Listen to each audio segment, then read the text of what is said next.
Hey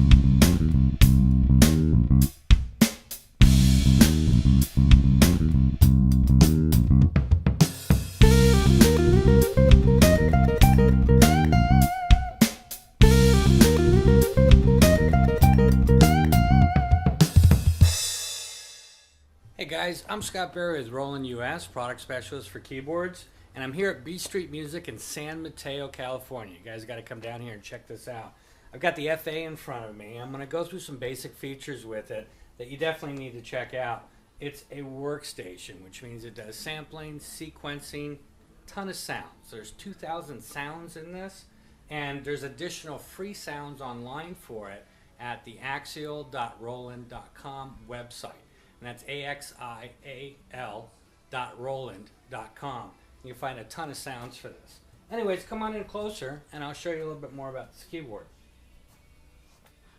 On our far right here, we basically have 16 pads, and they can be used as sample pads or other functions, but I'm going to show you samples first. By hitting the bank button, at this point now I have 4 different banks to choose from. If you look on the screen, you'll see that we have the different selections of banks.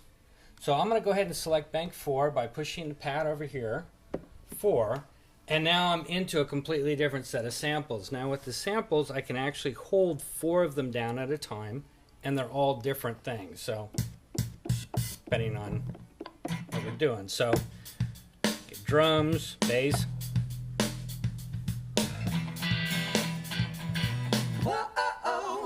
So you get an idea, and you can put anything you want on there. You can put backing tracks, your own samples. You can actually sample off the keyboard and put that in there.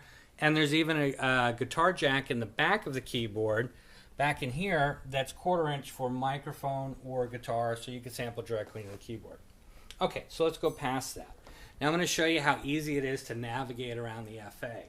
Down here, what we've got are category buttons. So if you zoom in here, and you can see drums, percussion, A piano, E piano. So basically what that's saying is acoustic piano. So just by touching that, I now have an acoustic piano up here.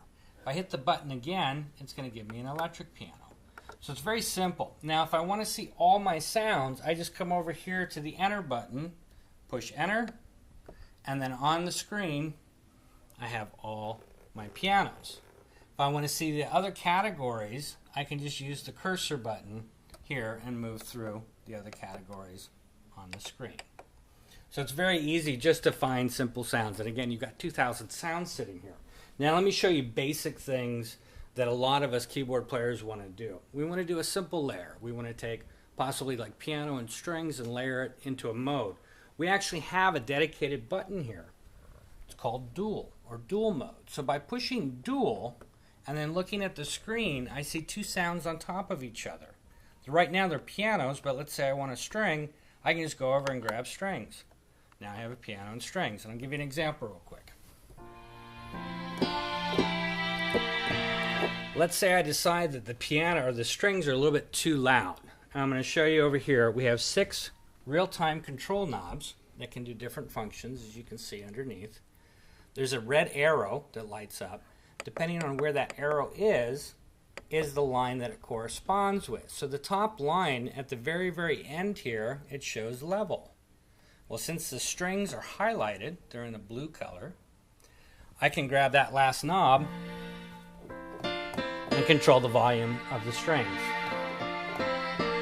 Now what's great about this is I didn't do any programming. If it's something that I really wanted to save, I can easily just hit the right button. But this is just something I can just grab with a button and customize on the fly. Right next to the dual button is split. So by pushing split and then looking on the screen, I can see what's in my left hand and I can see what's in my right. So it's very visual feedback on the screen that you're seeing of what's going on. A lot of times we just see 2 sounds. We don't know which one's on top or on bottom, where the split point is, etc. But let me go ahead and show you down here how to change the split point. So right now it's going to default to C4. By holding split, by just pushing split down, and you can see on the screen it says C4, I can just pick a new key. Now I'm at F4. So it's really, really easy to use. And again, I didn't do any programming. I just pushed a button, was able to customize it. So these are just simple things that we do that is just really, really easy to do with this. Now, if I want to get into big layers, because it is a workstation, it does have a sequencer, I can actually layer up to 16 sounds. Those can be split, layered on different MIDI channels, whatever I want to do. And to enter that, I just basically push split and dual together at the same time when they're both lit up, and then I can go through and see 16 different sounds. Now, let me show you a really, really cool trick that we can do with the pads here. So I'm going to have you come over here, and what we're going to do is we're going to push pad utility. So once that's pushed, then we're going to go over to the screen, and at the very bottom of the screen you see pad mode. I'm going to push the button below that. Now I have different options to select for the pads. So what I'm going to do is I'm going to choose what's called part select. So by choosing that, I'm going to go ahead and push pad 2. So pushing pad 2. Now at this point, if you watch the screen, I can change the sounds by pushing the pads. Where this is great is in a live performance. Let's say, for instance, we wanted to start with a string, but didn't want to play that anymore. So I could hit 2 and go to a piano. And then the string would die out. I can go to the next sound. So I can actually build a set list almost inside one studio set. If those are my bread and butter sounds that I want to go to, I can just bounce around with the pads. So it's just a really, really cool feature. And then I'm going to show you one last thing, and that is how to do a simple sequence. So I'm going to go into Studio Set, and the Studio Set is more or less blank. They're just piano sounds that are sitting here. I will push the sequencer button and get into the sequencer. When the screen comes up, there's already information there. The FA loads its first song in the sequence. So if I want to clear that out, I just hold Shift, Song Utility, and then Song Clear is already selected. I hit Select, I hit OK. That information is now gone. So now I can start from the beginning. I'm going to go ahead and turn the volume down here so I can show you how to set up the sequencer. I'm going to push record at this point.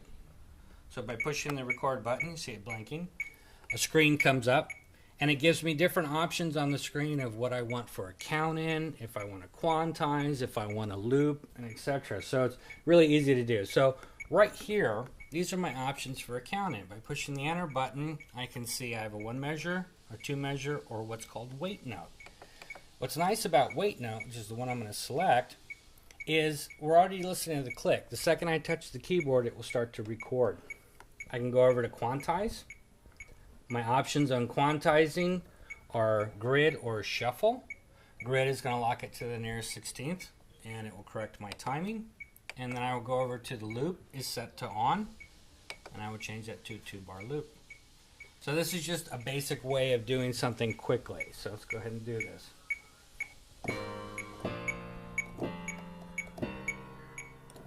So now I've got a loop going. Let's say I don't like that sound. I can easily change it right here on the fly.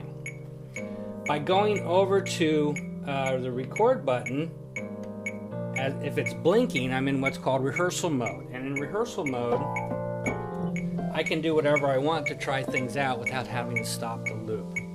So I'm going to go ahead and move to another track, which I can use the cursors or actually even the pads, because we have the pads still set up. So I can move tracks this way. I'll come down here and I'll pick a bass. I have a bass category. I'll push bass. Sounds good to me. Arm it.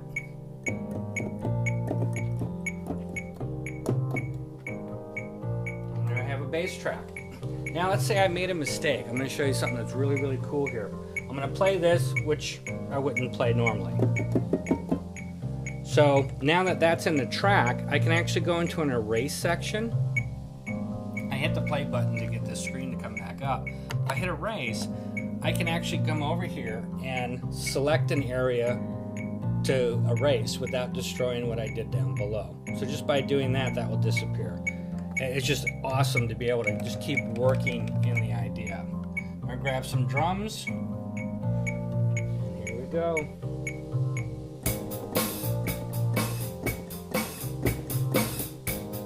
And there we go. We got some drums. Now, at this point, I really don't need my click anymore, so I can come over and just hit the tap button and get rid of the click. Move in, I'll grab one more track. How about some strings? Sure.